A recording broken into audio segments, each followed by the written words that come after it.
IPL এর দল না পেয়ে কাউন্টি চ্যাম্পিয়নশিপে খেলবেন জিমি। আইপিএল এর দল না পাওয়াকে এখন আশীর্বাদ হিসেবেই দেখছেন তিনি। এই সময় লাল বলে নিজের ব্যাটিংটাকে ঝালিয়ে নিয়ে দলে নিজের জায়গাও আরো পোক্ত করার লক্ষ্য তার। কিছুদিন বাদে ভারতের মাটিতে গড়াচ্ছে আইপিএল এর নতুন মৌসুম।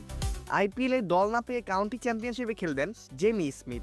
আইপিএল নিলামে নাম দিলেও দল পাননি ইংল্যান্ডের উইকেট-রক্ষক ব্যাটার জেমি স্মিথ। মিনির নামে জেমিকে টানতে আগ্রহ দেখায়নি কোনো দল। ইংল্যান্ডের লাল বলে দলের নিয়মিত মুখ জেমি স্মিথ, সাদা বলেও নিয়মিত হওয়ার পথেই আছেন। আইপিএল খেলার আগ্রহ ছিল তার তুঙ্গে। তবে এখন আইপিএল এর দল না পেয়ে কাউন্টি চ্যাম্পিয়নশিপে খেলবেন জিমি। আইপিএল এর দল না পাওয়াকে এখন আশীর্বাদ হিসেবেই দেখছেন তিনি। এই সময় লাল বলে নিজের ব্যাটিংকে ঝালিয়ে নিয়ে দলে নিজের জায়গা আর পোক্ত করার লক্ষ্য তার। গণমাধ্যমকে জেমি স্মিথ বলেছেন, ওই সময় অবশ্যই আইপিএল যেতে চেয়েছিলাম। আমার খেলার সব দিকে শক্তিশালী করা আমার লক্ষ্য এবং আইপিএলকে এমন একটি মাধ্যম হিসেবে দেখি যা সাদা বলের ক্রিকেটকে সত্যি সমৃদ্ধ করতে পারে এবং লাল বলের ক্রিকেটের জন্য অনেক সুবিধা রয়েছে। জিমি আরো বলেন, তবে এখন পেছনে ফিরে তাকালে মনে হয় হ্যাঁ, এখানে এসে লাল বলের ক্রিকেটে দীর্ঘ সময় কাটানো দারুণ ব্যাপার হবে আমার জন্য। আমার মনে হয়েছে গ্রীষ্মের শেষের দিকে এবং শীতকালের টেকনিক্যাল আমি কিছুটা ছন্দহীন ছিলাম। এখানে দা ওভালে এসে কয়েকটি বিষয় নিয়ে কাজ করতে পেরে ভালো লাগছে। আশা করি আমি 6 বা 7টি কাউন্টি চ্যাম্পিয়নশিপ ম্যাচ খেলতে পারবো এবং সেগুলো প্রয়োগ করে দেখতে পারবো। এরপর ইংল্যান্ডের দলের হয়ে সুযোগ পেলে কি করতে পারি আমি তা দেখবো। তবে হ্যাঁ, সবকিছু ঠিকঠাক করার জন্য আইপিএল এর দল না পেয়ে এই সময় পাওয়া আমার জন্য ভালোই হয়েছে।